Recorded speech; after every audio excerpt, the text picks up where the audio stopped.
नमस्कार मित्रांनो, Marathi special general knowledge या आपल्या यूट्यूब चॅनलवर तुमचं सर्वांचं स्वागत आहे.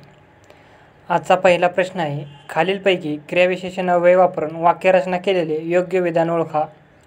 1. गुलमोहर सुंदर आहे. 2. कैरी आंबट आहे.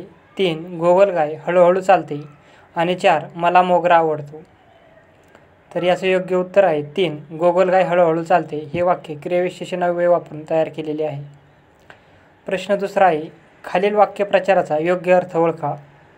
पी हळद आणि हो गोरी. ऑप्शन 1. कोणत्याही कामाचे फळ लवकर मिळावे अशी अपेक्षा असणे. 2. सुंदर दिसण्याचा रामबाण उपाय. 3. यथाशक्ती मदत करणे. आणि 4. जसे मनात विचार असतात तसे स्वप्ने पडतात. तर याचं योग्य उत्तर आहे कोणत्याही कामाचे फळ लवकर मिळावे अशी अपेक्षा असणे. प्रश्न तिसरा आहे, खालील म्हणीचा योग्य अर्थ ओळखा. टाकीचे गाव सोसल्याशिवाय देव पण येत नाही. ऑप्शन 1. खूप कष्ट सोसावेत तेव्हा कुठे वैभव प्राप्त होते. 2. आत एक बाहेर एक. 3. चांगली गोष्ट ताबडतोब करावी. आणि 4. स्वतःचे आचरण करताना दुसऱ्याला उपदेश करणे. याचं योग्य उत्तर आहे 1. खूप कष्ट सोसावेत तेव्हा कुठे वैभव प्राप्त होते. 4. खालील वाक्यातील प्रयोग ओळखा. पालीने किड्यास पकडले. 1. भावी प्रयोग. ऑप्शन 2. पुराण कर्मणी. 3. नवीन कर्मणी. आणि 4. समापन कर्मणी. तर पालीने किड्यास पकडले हा भावी प्रयोग आहे. प्रश्न 5 आहे, खालील शब्दाचा योग्य अर्थ ओळखा. ऐपत या शब्दाचा योग्य अर्थ सांगितला आहे. ऑप्शन 1. ऐदी. 2. ऐक्य. 3. एकोपा. आणि 4. कुवत. तर ऐपतचा योग्य अर्थ आहे ऑप्शन क्रमांक 4. कुवत. प्रश्न 6 आहे, उत्साही या शब्दाचा विरुद्धार्थी शब्द ओळखा. 1. उपद्रवी. 2. प्रामाणिक. 3. निरुत्साही. आणि 4. आनंदी.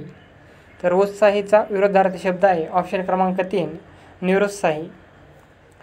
प्रश्न 7 आहे, अमूल्य या शब्दार्थाचा वाक्यातील उपयोग झालेली खालीलपैकी योग्य विधान ओळखा.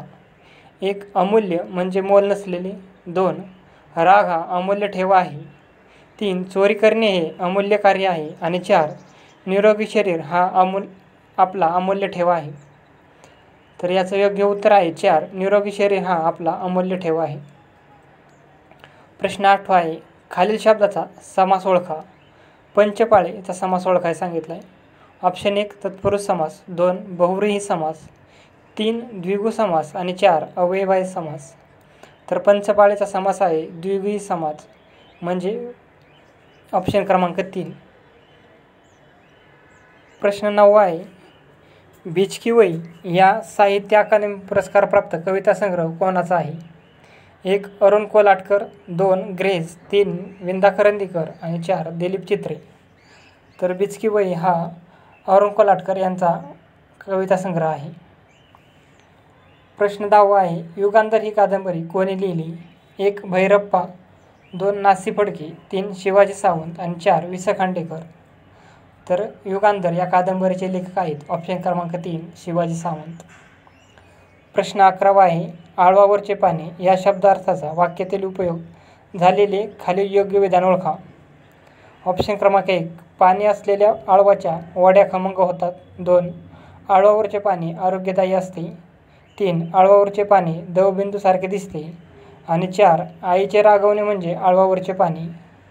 तर याचे योग्य उत्तर आहे ऑप्शन क्रमांक 4. आईचे रागवणे म्हणजे आळवावरचे पाणी असते. प्रश्न 12 आहे, खालील शब्दाचा समानार्थी शब्द ओळखा. गंमतचा समानार्थी शब्द विचारला आहे. 1. गोंगाट. 2. मौज. 3. गोत. आणि 4. गलका. तर गंमतचा योग्य समानार्थी शब्द आहे 2. मौज. प्रश्न 13 आहे, खालील शब्दाचा समास ओळखा. मीठ भाकर. 1. अव्ययभावी समास. 2. तत्पुरुष समास. 3. द्विगु समास. आणि 4. द्वंद्व समास. तर मीठ भाकरचा समास आहे द्वंद्व समास म्हणजे ऑप्शन क्रमांक 4. प्रश्न 14 आहे, खालील वाक्यातील प्रयोग ओळखा. चिमणी चिवचिवते. 1. भावी प्रयोग. 2. समापन कर्मणी प्रयोग. 3. अकर्मक कर्तरी प्रयोग. आणि 4. सकर्मक कर्तरी प्रयोग. चिमणी चिवचिवते याचा प्रयोग आहे अकर्मक कर्तरी प्रयोग म्हणजे ऑप्शन क्रमांक 3. आणि प्रश्न 15 आणि शेवटचा आहे, स्मृतिचित्रे हे आत्मचरित्र कोणी लिहिले. 1. सुनीता देशपांडे. 2. कुसुमावती देशपांडे. 3. लक्ष्मीबाई टिळक. आणि 4. बहिणाबाई चौधरी. तर स्मृतिचित्रे हे आत्मचरित्र लक्ष्मीबाई टिळक यांचं आहे.